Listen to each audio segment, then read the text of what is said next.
we're good to go.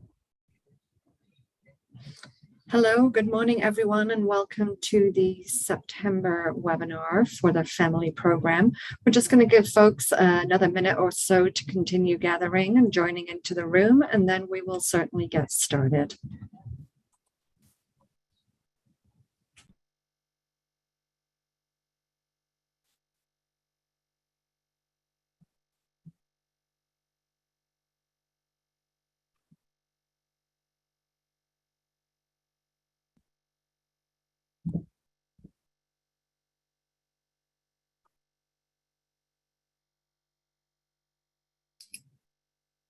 All right, we're just a couple of minutes past the top of the hour, so we will go ahead and get started with our webinar today. So for those of you that have not seen my face before, my name is Tracy Marshall. I serve as the Division Director for the Colorado Department of Labor and Employment's FAMLI team. This is our 8th installment of our monthly webinar series, and today I'm joined by several people on my team who will be on hand to answer your questions. We have folks on here from our technology team, from our customer success team, also on policy and our employer services.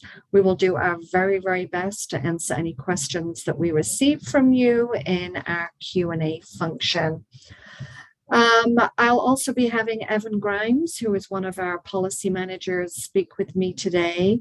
This webinar is the second edition of a two-part series that's focused on private plans. I do need everyone to keep in mind that our private plan rules have not yet been adopted. These rules are subject to change, and we do continue to welcome public comment and feedback. So before we do get started, some quick housekeeping items for you. So a copy of this presentation deck and a recording will be available on family.colorado.gov following the webinar, and we'll also share it in our newsletter later on this week. Again, please ask any questions using the Q&A function of the Zoom meeting. The chat has been disabled. With so many of you joining us today, we likely won't get to every question. We will post the questions and their answers to our website as soon as we've got through them all. You can also find recordings of our previous webinars on our YouTube channel, and they cover a variety of different topics. So we have a lot to try and cover today, so we're going to go and dive right in. If we can move up to slide 3, please. So let's take a quick look at where we are in our implementation timeline. Very soon, we will be deploying our online employer services portal, in which employers will register with the division, pay premium payments, and submit quarterly wage reports. My FAMLI Plus employer will operate similarly to the My UI employer site. In the coming weeks, we'll be inviting small groups of employers to register in the system in phases. This is in order to provide real-time support throughout the registration process. The system will be live for all employers by the end of the year. Starting on January 1st of 2023, employers will need to have payroll systems set up to start deducting premiums from their employees. Every employer will need to register within My FAMLI Plus employer before wage reports, and the first premium payment is due on April 30th of 2023. We also intend to open up our private plan application process within My FAMLI Plus employer in early 2023. However, this can't happen until the private plan marketplace opens up after our private plan rules have been adopted. Finally, beginning on January 1st of 2024, covered workers will be able to submit requests for family leave. So I'll move over to Evan to talk a little about our rulemaking process. Great, thank you, Tracy. So first, as an update, benefits rules are now adopted, and our proposed private plan rules were filed on September 17th, 2022. You can find the complete set of rules on our website. The formal public comment period is now open for those private plan rules, and a virtual public hearing is set for October 17th at 5 p.m. We encourage you to fill out the form on our website to submit a formal public comment. We'll also be filing proposed rules for coordination of benefits and employer reimbursement of advanced payments in the very near future. Now, notices of all public hearings are published on our rules page, where you can also read all adopted rules, read our proposed rules, listen to past public hearings, and submit public comments via our online form. Now next, and as we mentioned in last month's webinar, nearly every Colorado employer will be required to provide a robust paid family and medical leave program, whether they participate in the state-run family program or whether they secure an equal or greater private or self-insured plan. The only employers who aren't required to provide an equal or greater paid leave program are federal employers with employees in Colorado, some railroad employers, and local government employers who vote to opt out.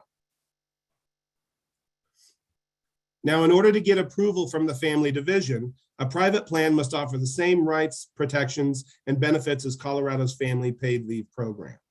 That includes the same number of weeks of benefits, the same level of wage replacement for each week of benefits. The plan can't include any additional requirements or conditions and cannot deny or limit benefits to new employees. The employer cannot deduct any more from employees' paychecks as they would be allowed to under the state plan. The plan has to cover all of the employer's employees, all the employer's Colorado employees throughout the duration of their employment. The plan has to remain compliant with any additional requirements established by the family division. It has to cover all employees localized in Colorado, and it has to use benefit application forms that are no more burdensome than the family benefit application process. Now, we understand employers need time to shop around and consider their private plan options, and that can't happen until the private plan marketplace opens up after we adopt our private plan rules. Therefore, we have created a temporary procedure whereby all Colorado employers will be required to start paying premiums in 2023, and those who secure an approved private plan effective on or before January 1, 2024 will be issued a refund for 2023 premiums paid minus a private plan administration fee. The employer must also reimburse employees for any premiums collected unless the terms of the approved private plan allow the employer to collect premiums in 2023 and the employer chooses to use the refund to fund the private plan. The deadline to submit a private plan application and receive a refund for 2023 premium payments will be October 31st, 2023. Next, I want to speak briefly about specifically self-insured private plans. Perfect. Self-insured plans are a subset of private plans and will need to follow all of the same rules, provisions, and requirements to get approved by the division, just like other private plans. The only difference being these employers also have to provide a surety bond in order for the division to vet the financial standing of the company. So here's what you need to know about those surety bonds. First, the division will only accept a surety bond from a company authorized by the Colorado Insurance Commission. The bond amount must be equal to 1 full year of the total premium amount. The surety bond must also include a statement from the issuing company that they must give 90 days notice of their intent to terminate liability to both the employer and the division. The bond must be maintained for the duration of the self-insurance plan. The division will review the bond annually to determine whether the bond amount is in compliance with wage projections. And self-insured employers must establish and maintain a separate account for employee contributions.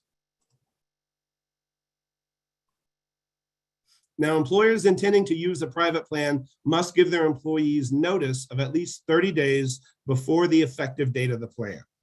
This notice has to include the following information: the amount of wage replacement, a description of the plan's leave and job protection benefits, eligibility requirements, a description of how employee premiums are calculated and collected, instructions for how to file a claim, contact information for the family division, and details of all the employee's rights, including appeal rights pursuant to the Family Act. Employers with approved private plans will be required to report back to the family division on the activity of their private plan during the previous year. So starting in about April of 2025, this is 1 year after benefits become available in 2024, employers with private plans will need to provide the following information to the division. A report including the number of applications for benefits, the total amount of benefits paid, the number of claims that were denied, the number of employee appeals and the outcome of those appeals, and wage reports that were used to determine the amount of benefits issued. Employers will also need to maintain records of any premium contributions they collect from employees for a minimum of 6 years. And now I will pass it back to you, Tracy. Thanks so much, Evan. We understand that there may be a time where if you have a private plan, you may need to change it or to terminate it and participate in the state's plan. These are steps that you will need to follow. If you make modifications to your approved plan, you must notify the division of these changes at least 14 days before the changes take effect. That notification should describe the changes and explain how they do not reduce benefits or add any new requirements to your covered employees. Similarly, if you decide to terminate your private plan, you must notify the division in writing and notify your employees no more than 30 days before coverage under the private plan will end. When your private plan ends, you will also have to pay an amount equal to premiums you would have owed the division over the previous 4 completed calendar quarters if you had been participating in the state plan. The process to apply for a private plan approval will eventually be built into our online employer services portal, My Family Plus Employer. We are currently building that portal and focused on getting it ready for the employer registration process. We will be adding the private plan application functionality to the portal in early 2023 once our rules are in effect and the private plan marketplace opens up. Here are some details that we can tell you about the process. To apply, you will need your federal employer identification number, also known as the FEIN, a designated contact person and contact information for that person, and a copy of the private plan insurance policy. Employers using self-insurance will need to submit the surety bond previously mentioned and attest that the employer will maintain a separate account for employee contributions. All employers applying for private plans will need to attest that their plan provides equal or greater benefits and protections as the family plan does. You'll need to submit a copy of the application for benefits form that will be used by your employees to apply for leave. You'll also need to submit a copy of your employee notification. Private plan applications will require an administration fee, the amount of which we're still determining based on continuing research and actuarial projections.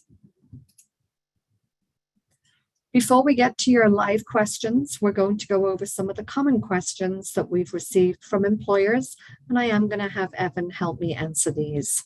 So Evan, what happens if an employer's private plan is approved and 2023 premiums are refunded? Are employers obligated to return the employee premiums if employees have left that employer? Thanks, Tracy. The employer must issue a refund to its employees unless under the terms of an approved private plan, they're allowed to use those premiums to fund the private plan. But if the employee is no longer employed by the employer, that employee must be identified in the application for reimbursement, and the family division will issue a refund directly to that employee. Can employees of companies with less than 9 employees opt out? No. No employer with Colorado employees may opt out unless they are a local government employer whose governing body has voted to do so. Do private plans have to cover seasonal employees? Yes, private plans must cover all employees localized to Colorado for the duration of their employment. Thanks, Evan. I'd like to wrap up with a reminder that our private plan rules are still forthcoming, and any guidance that we've shared thus far is subject to change until our private plan rules are officially adopted. We want to hear from you, and you're welcome to share your feedback with us on private plans and any other family matters. You can engage with us in a variety of ways. Our email address is listed on your screen. You can connect with us through the channels of Facebook, Twitter, Instagram, and LinkedIn. If you haven't already, please subscribe to our newsletter and update your preferences on family.colorado.gov. And we would welcome you to participate in any upcoming public hearings regarding our current and forthcoming proposed rules. We also have a town hall coming up this Thursday in Fort Morgan. You do not have to attend in person. You can certainly attend virtually and ask your question there if we're not able to get to your questions today. I know that this is going to be a very busy event, and we already have a lot of questions coming up in our Q&A chat box. So we will now open it up for questions. Jessica from our GPPR team will be moderating those for us, and we'll do our very, very best to get to as many as we can and to provide you with the information that you're requesting. Jessica. Thanks, Tracy. Let's see, we're going to start with Lori. She's asking, how will we calculate the weekly average wage for employees who are occasional / on-call or may not work each week? Evan, can you help with that one? Yeah, certainly. So the statute, the Family Act, actually governs how average weekly wage is to be calculated. And broadly, the methodology requires an employer to, a private plan administrator in any event, to look at the employee's previous 5 completed calendar quarters, identify the calendar quarter in which the employee made the most wages and compensation, and divide that amount by 13. That's how the statute directs us to calculate average weekly wage. Thank you, Evan. We'll take one here from Michelle Warren. She's asking, what is the bond amount for opting out of the state plan? When can we submit that application to opt out? And by opt out, she's meaning apply for a private plan. So for a self-insured private plan, right now, as proposed in the rules, the bond amount would equal 1 year of total premiums. Thank you, Evan. Here's one from Abby. If an employer has an approved private plan in place during 2023, will they be able to discontinue withholding premiums commensurate with their private plan, or do they have to withhold until the end of the year and seek a refund from the state? If I understand the question correctly, once an employer has an approved private plan, then they don't have to withhold premiums. In fact, no employer is obligated by the Family Act to withhold premiums from anybody. It's just that employers are allowed to offset their entire premium obligation to the family division with premiums collections for a portion thereof from their employees. Thank you, Evan. And another question from Abby, do we anticipate employers will be able to attain approval for a private plan in advance of 1/1/2024? Tracy, do you want to take that? Yeah, we absolutely anticipate that you'll be able to have a private plan in place if desired before January 1st of 2024.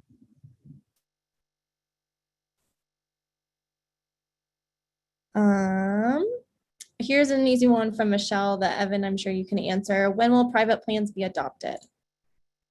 The rules.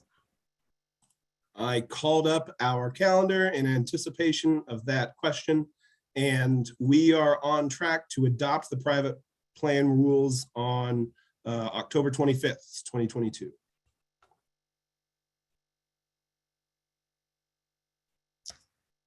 Here's one from Tawanda, we're getting a lot of questions just about the application process and when it will become available. So I'm going to kind of group these together. For employers that offer a plan similar or better than what it is, than family, what is the process to apply for that private plan exemption? And when will that application process be available? That covers. So we anticipate having that process available and functional in the first into the second quarter of next year. So not currently available. It's definitely something that we're working on with our technology partners and also with the Department of Insurance, just to make sure that we have everything as non-complex as it can be.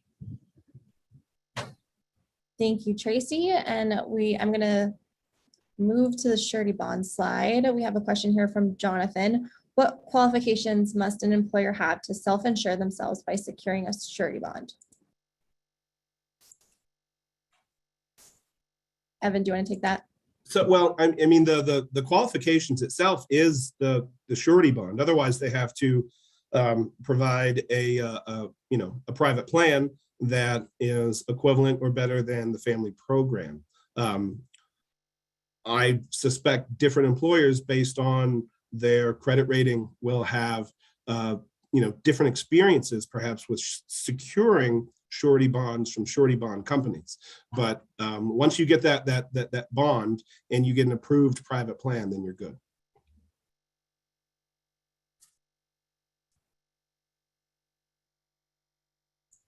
Thanks, Evan. We have one here from Bridget. If employers are reimbursed, how much is the admin fee, the administration fee? We're still working to exactly identify what that administration fee will be. The amounts that we have to factor are both the review of the private plan itself, plus the statute directs us that any appeals need to come to the state, not to the employer or to the insurance carrier. So we do need to calculate what our anticipated appeal costs are going to be, and that will be reflected in the administration fee. We will have that finalized by the time that the private plan rules are adopted. Thank you, Tracy. We have one here from Sherry. She's asking, is a surety bond required if the private plan is fully insured? No, a surety bond is not required if it's a fully insured plan, only if it's a self-insured plan. Thank you, Tracy. Evan, we have a couple questions about county employees, especially if they leave and come back. So Angela's asking, we have 5 employees on the payroll, but over a course of the year, we end up with 10 employees quit and rehires. How is counting employees figured? Great question. It's very simple. You look at the previous year and you count every employee that was employed during 20 or more work weeks. And so that's it. Sometimes people leave and come back. If they leave and come back, that really doesn't impact the methodology. You just count how many weeks they were an employee of yours. Thanks, Evan. We actually have a new graphic up for that 20 calendar work week concept, and I'm trying to pull that up now. So while I do that, I'm going to get another question. Michelle, how does an employer get approved by the Colorado Insurance Commission? Tracy, can you answer that? I'm not sure I actually have an answer for that one, because we don't approve employers to be within the Colorado Insurance Commission. That may be a question to go to DOI. Yes. And I think, Michelle, if you're asking how does an employer get approved with their plan, the family division will approve your plan after you select it from an employer and insurance provider with the Colorado Insurance Commission. Hoping that. So FAMLI in conjunction with DOI, we're working very in a very deep partnership with DOI to make sure that they have the final say on these plan approvals, because they're the experts in their industry. Okay. You should be seeing our counting your employees for family graphic. So I did just want to revisit that for those of you asking about the 20 calendar work weeks. We can get to this again if another question comes up, but I'll leave that on the screen for you. Here's a question from Melissa. What is the actual calculation the state will use to determine how much benefit an employee gets when they apply for benefits after 1/2024? Evan, can you take that? Sure. I mean, that's described in the statute. I will try to recall it off the top of my head, but it's a comparison of the individual's average weekly wage, calculated in the methodology that I mentioned earlier, and comparing that to the state average weekly wage. I believe that the portion of it that, yes, the portion of it that is equal to or less than 50% of the state average weekly wage is replaced at a rate of 90%. And then the remainder is replaced at a rate of 50%. And then finally, that state average weekly wage can change. So starting in 2025, as that state average weekly wage changes, that will impact the maximum weekly benefit. Through 1/1/25, the maximum weekly benefit is set by statute at $1,100.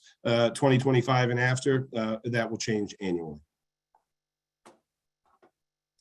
Thanks, Evan. Here's a question from Stephen. With a voluntary termination of a private plan, will the year's worth of premiums be required, regardless of how long the private plan has been in place? I will say yes, and I'll really emphasize the fact that these are proposed rules, and this is one of those areas that we're paying a lot of attention to. The purpose for this requirement, and it's common among other states with paid family and medical leave programs, is that the fund that the program depends on takes a substantial hit whenever an employer hasn't been paying premiums, and then all of a sudden their whole workforce is on the state plan. We haven't collected any premiums from them, but now we have the obligation to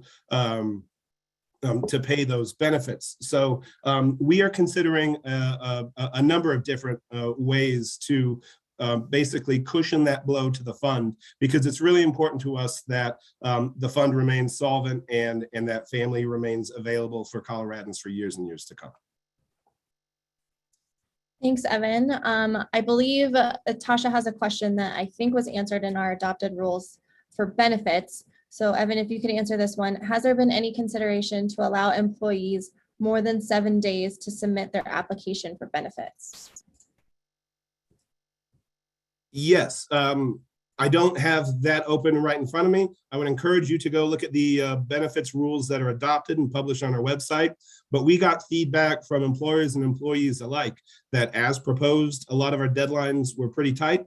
And so we extended a number of them, if not all of them. So I don't have that number off the top of my head, but it's more than 7 days. Thanks, Evan. Here's one from Valerie. She's asking about employers who work with PEOs and are co-employers with PEOs, and they may have the same Fed number, FEIN, I'm assuming that you mean, is generally associated with the tax, unemployment, and other registrations with the state. To track private plans, who is the registered employer, the company or the PEO? I wonder whether we should have, is Jude still on? Because I know Jude has been doing a lot of work with our PEO communities and that kind of thing. Jude, are you able to take this one? Hey there, could you repeat the question? Sure. And this is a complicated question, Jude, that we might not have an answer to yet, since we don't have our private plan application process quite baked. But the question is, for employers who are co-employers with a PEO whose federal FEIN is generally associated with tax, unemployment, and other registrations with the state, to track private plans, who is the registered employer, the company or the PEO? I don't think we have an answer for this yet. Great question. Yeah, no details at this time. Thank you, Okay, Valerie, thanks, for Jude. that feedback, and we'll make a note of it as we start to build this application process. It will be built into My Family Plus Employer, so we will definitely keep that in mind as we figure out those logistics. Okay. Here's one from Brianna. For the state plans, are we to pay out of the funds when the employee terminates, or is it use it or lose it? If I understand the question correctly, if an employee terminates, there's no obligation to return to them premiums that you've collected. So if that's what you mean by use it or lose it, then yes. But it's not a one-to-one. It's not as if every person has their own individual bank or something like they would have with an HSA. But no, just like if somebody moves out of the state of Colorado or retires, Colorado would not reimburse paid premiums. An employer with a private plan is not obligated to reimburse anybody paid premiums if they leave employment. Thank you, Evan. Jude, I have a question I think you can answer this time. And now, of course, my screen just jumped. Okay, from Angela. Is there a plan for premiums to be collected through payroll services such as ADP or Paychex? Yes, we've been working with ADP and Paychex and other TPAs or third-party administrators through the NPRC group. So we've been meeting with them since May. And if you're an employer that who's serviced by one of those administrators, yes, there's different ways that they'll be integrating with FAMLI to submit the wages. So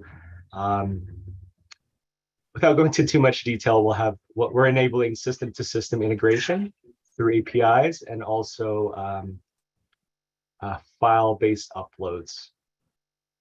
Thanks, Jude. And it looks like Michelle just dropped in the chat our webpage for TPAs. On that site, you'll find file specifications and sample files that you can download and prepare for, or you can send that link to that page to the TPA you're working with and make sure that they have everything they need to get going on this. We did have one question that I wanted to get to, and now I lost it. Oh, we'll get back to it. Okay. Wendy asks, how are rehires handled? Is there a minimum rehire period before there are implications? I'm not aware of any implications for a rehire in any way. Evan, feel free to correct me if I'm wrong, but I'm not aware of any right now. No, I can't think of any. I mean, one question that has come up is the question of whether or not an employee has to be with an employer for a certain period of time before they're eligible for benefits. And the answer to that, whether you're in a private plan or in the state plan, is no. So no, I can't think of any implications, but happy to entertain a more specific question, I suppose. Here's a local government question from Ashley. If a municipality opts out, but they have an employee that would like to opt in, is a municipality responsible for submitting the employee premium, or does the employee do that? I think is what she's asking. Yeah, so that would depend on how the vote was done. So local governments have three choices when it comes to making a decision about FAMLI.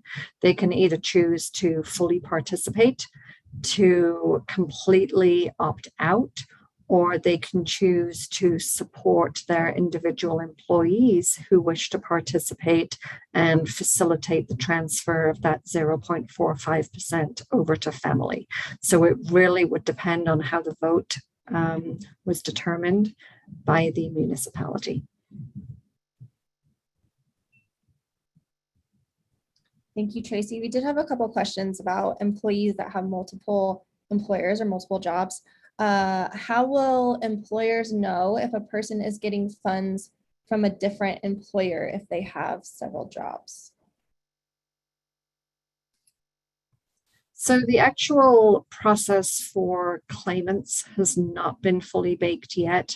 That's something that we are just starting to develop. It really will be dependent on what the employee's disabling health condition is.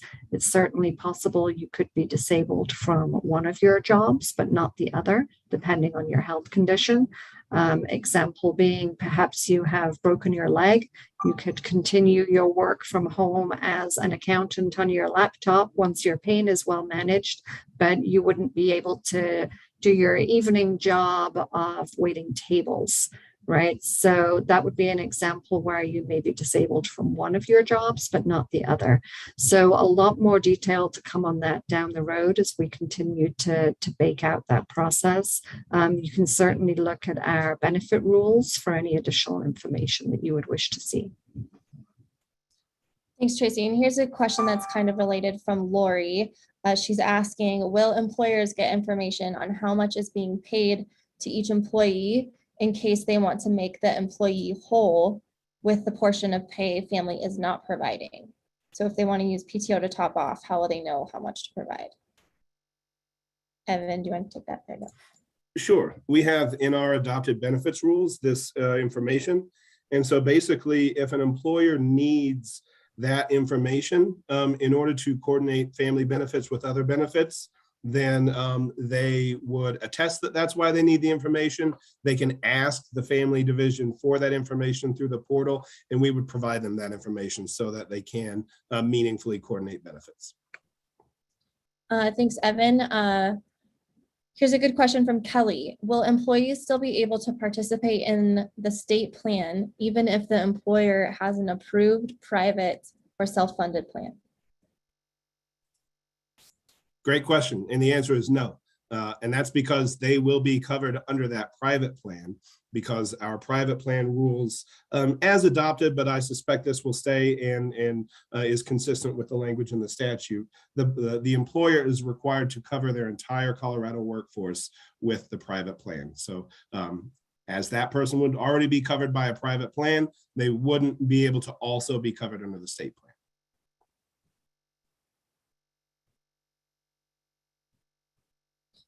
Here's a very specific question for Lori about a hypothetical situation that could happen. So Tracy or Evan, whoever wants to jump in. Could an employee take 24 weeks of leave without overlapping because of a different eligibility requirements? For example, an employee hired January 1, 2023, takes family leave to have a baby 10/1/2023 through 12/31/2023, then takes FMLA 1/1/2024 to 3/31/2024 to bond with the baby. I think the dates are not a great example, but let's use that example considering family is available. Right. You know, if we forward those dates out by 12 months, it's possibility, right? It certainly is a possibility. The way that the statute was written is that family is designed to run concurrently with FMLA in the instance that you're giving this person wouldn't be eligible for FMLA because they've not been with their employer for 12 months.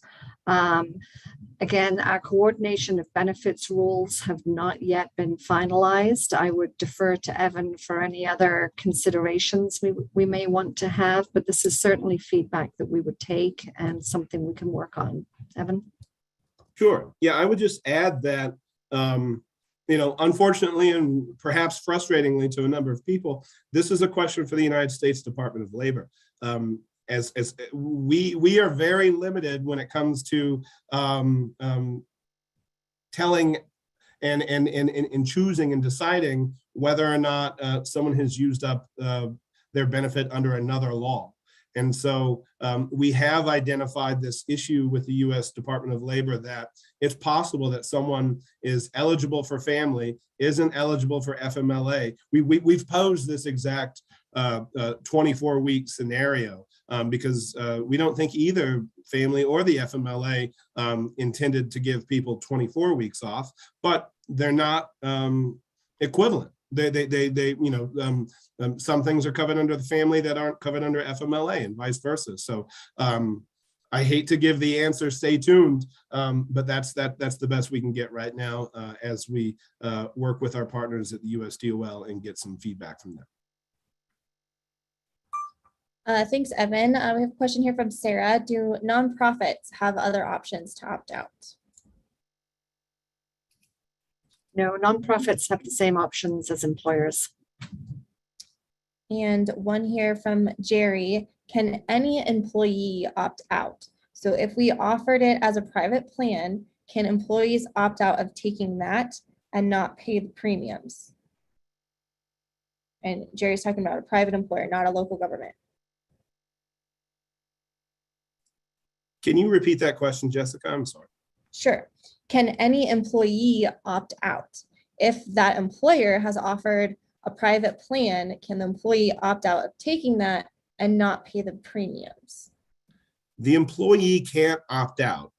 The employer has to cover their entire workforce with the private plan. However, the employer can, it's up to them whether or not they want to collect a premium from their employees. The employer would be capped at collecting a premium from employees up to the amount that the Family Act would authorize under the state plan, but the employer is welcome to cover that for their employees and not collect any premium from them. But they do have to cover their entire workforce through the duration of their employment. Thank you, Evan. Here's one from Lisa. If we currently have a private plan in place in 2022 that meets and exceeds all of the family rules, can we continue with our provider, or do we need to choose an approved private plan provider from the family program?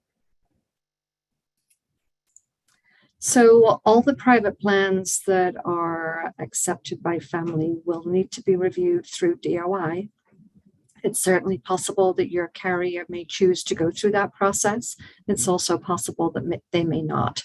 That is something that is outside of our control, but something that you're welcome to discuss with your insurance agent. Thanks, Bria. Tracy, I have a question here from Bria.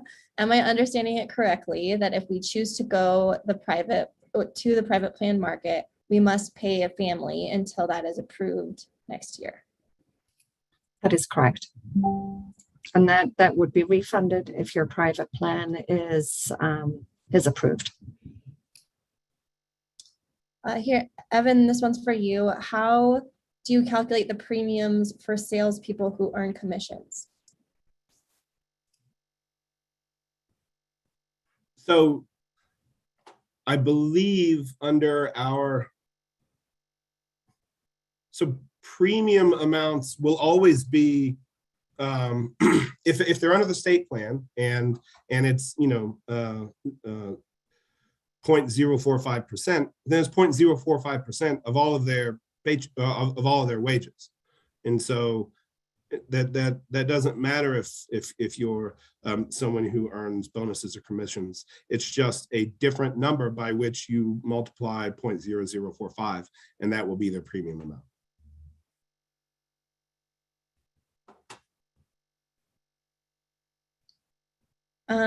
Here's one from Linnell. Can a private plan be approved in 2023 prior to 1/1/2024, even if the policy states that benefits will not be payable until 1/1/24? Linnell, yes. That's something that we're working with DOI to be able to do.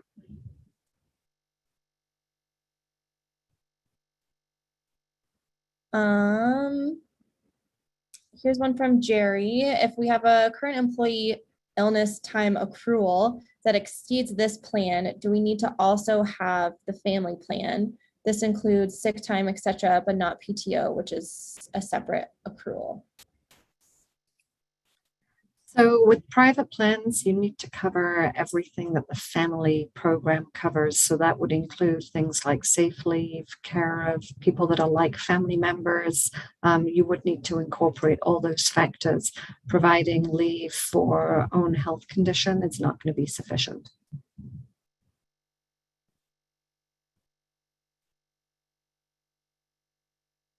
We have a couple questions that are repeat questions, so I'm trying to find a new topic.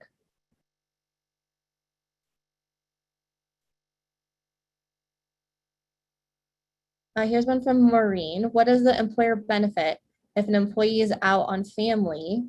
Will the employer get a credit similar to when employees were out on COVID-related illnesses? So Maureen, when one of your employees is out on leave, their wage will be paid to them, or a percentage of their wage will be paid to them by the state from FAMLI, which means you will have the money that you would normally pay that employee through your company's payroll available to you so that you can utilize it for overtime potentially, or to bring on temp staff to cover that person's absence.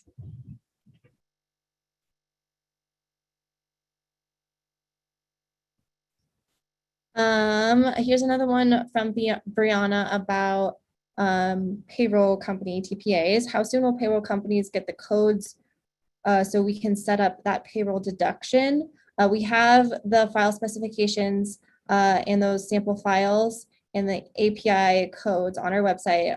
If Michelle wants to drop that into the chat, it is already up in the chat somewhere. Jude, is there anything else that you want to add to that?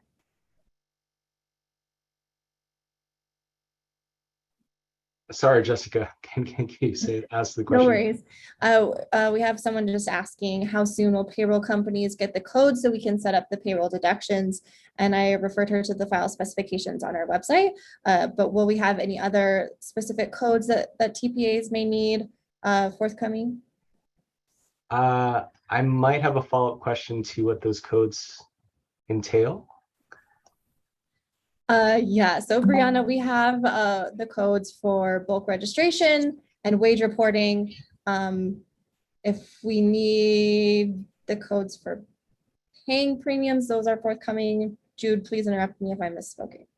Yeah, I think the term code, I just want to make sure we're talking about the same thing, but yes, like the APIs or the interfaces or file specifications, those are out on the FAMLI website, as Jessica explained. But if we're using the term code to mean like a charge code or deduction code, I just want to get that clarification because I don't think we're implementing anything like that. Thanks, Jude.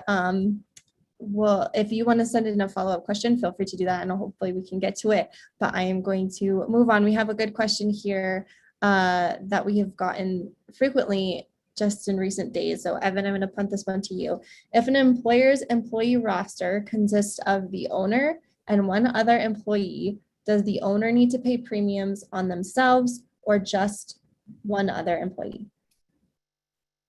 It will almost certainly be they only have to pay for the other employee. And that's because typically owners, and especially owners of small businesses of this size, will satisfy the two-prong exception to the definition of employee under the FAMLI Act. Under the FAMLI Act, there's a very broad definition of what constitutes an employee. And then there's this narrow exception that applies to individuals who meet two conditions.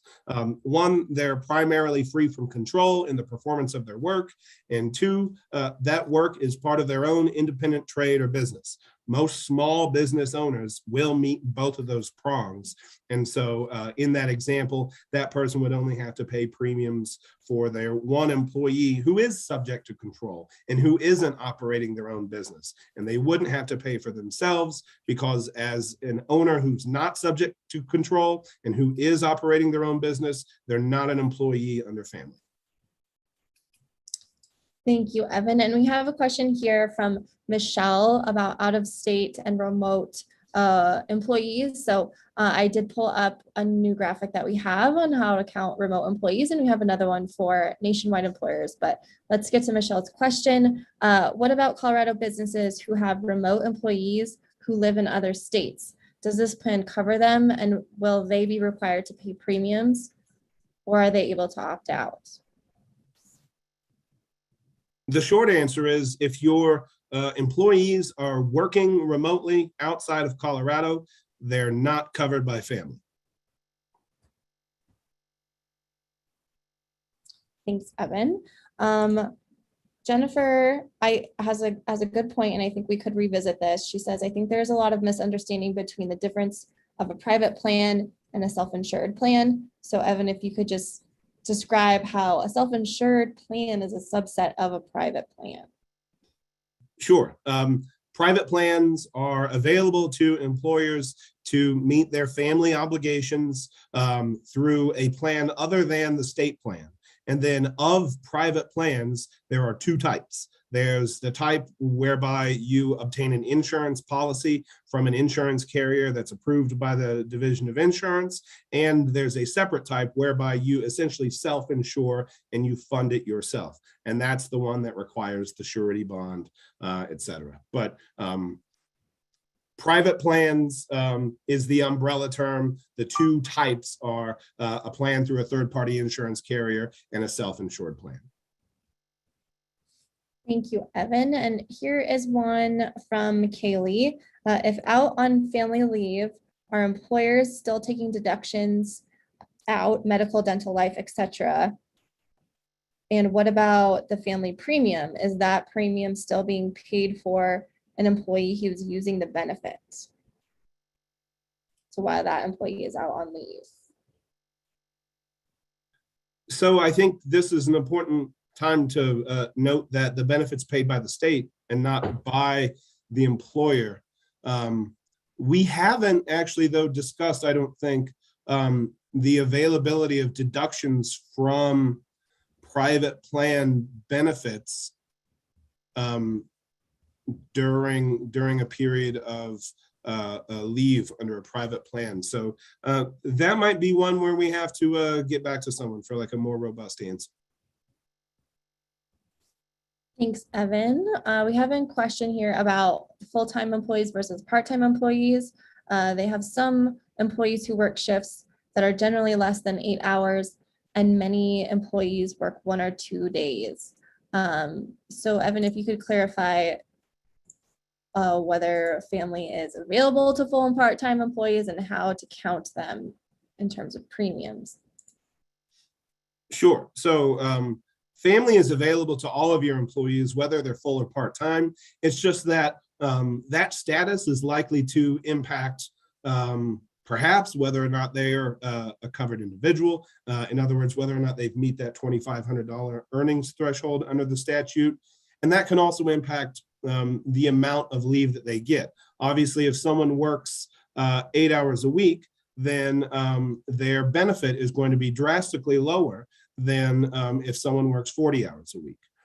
So as far as how to count them, again, it doesn't matter if they're full-time, part-time, seasonal. You just look at the previous year. This is a calculation that's done once a year.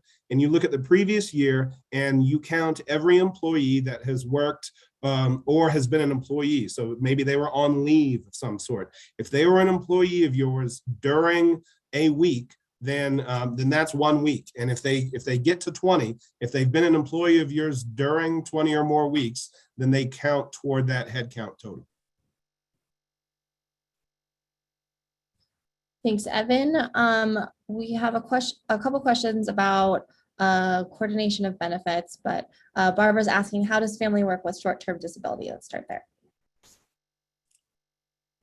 Well, that one's thankfully answered by the statute. We'll probably do a little bit more detail in coordination of benefits, but the Family Act does provide that if the reason for an absence qualifies for both family and for the employer's short-term or long-term disability policy, then the employer is allowed to require them to run concurrently and to offset its short-term disability or long-term disability policy with the amount and duration that's used under family. The only caveat is that the employer has to, under the statute, the employer has to notify and make it clear to all employees that that's how it's going to do things before it does it.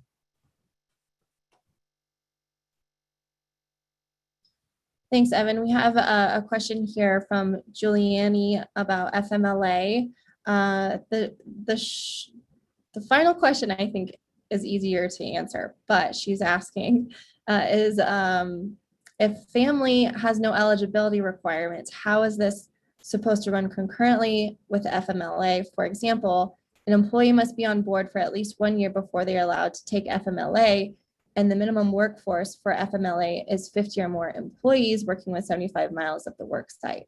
We only have 10 employees, so our employees, their company does not fall under FMLA rules. So what does family mean for them because they don't qualify for FMLA? So being a company that qualifies for FMLA is not a prerequisite for being an employer that participates in FAMLI. So if you do qualify for both, then it is designed to run concurrently. But that doesn't mean that if you only qualify for FAMLI that you are in any way excluded from participating. So again, our requirements are the amount earned in the state and the fact that you are a Colorado worker and have a need to utilize the leave and contribute to it. It really is not a great deal more complex than that. And Evan, feel free to hop in if you wish. Nope, that covers it.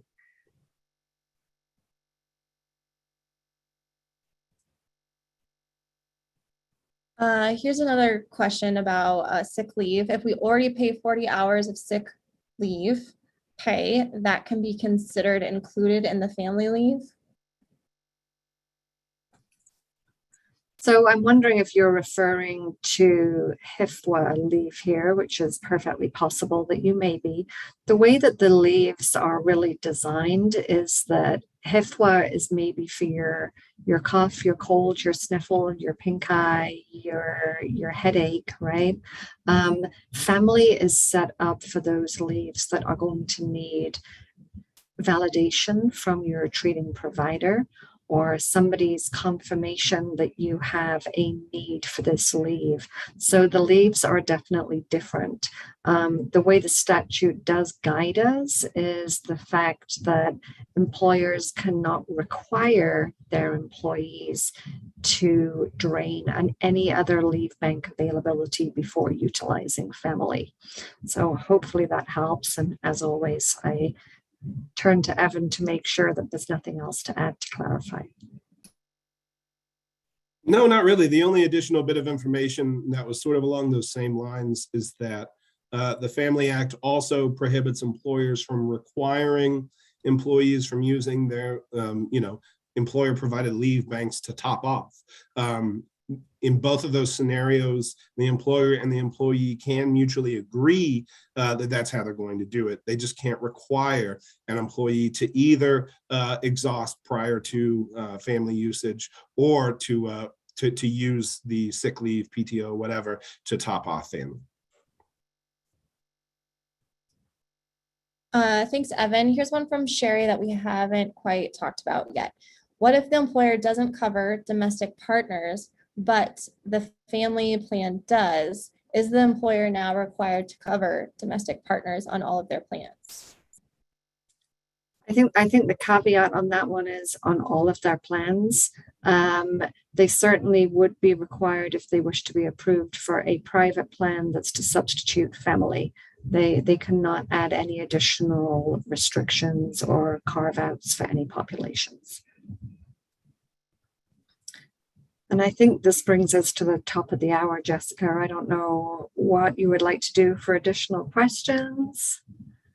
We are at time, so we'll have to start wrapping it up. I do just want to remind everyone that we'll post these questions to our website.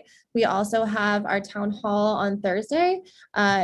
We will be physically in Fort Morgan, but we'll also have a virtual option. So we encourage everyone here who has outstanding questions to attend virtually there, and we will answer your questions there.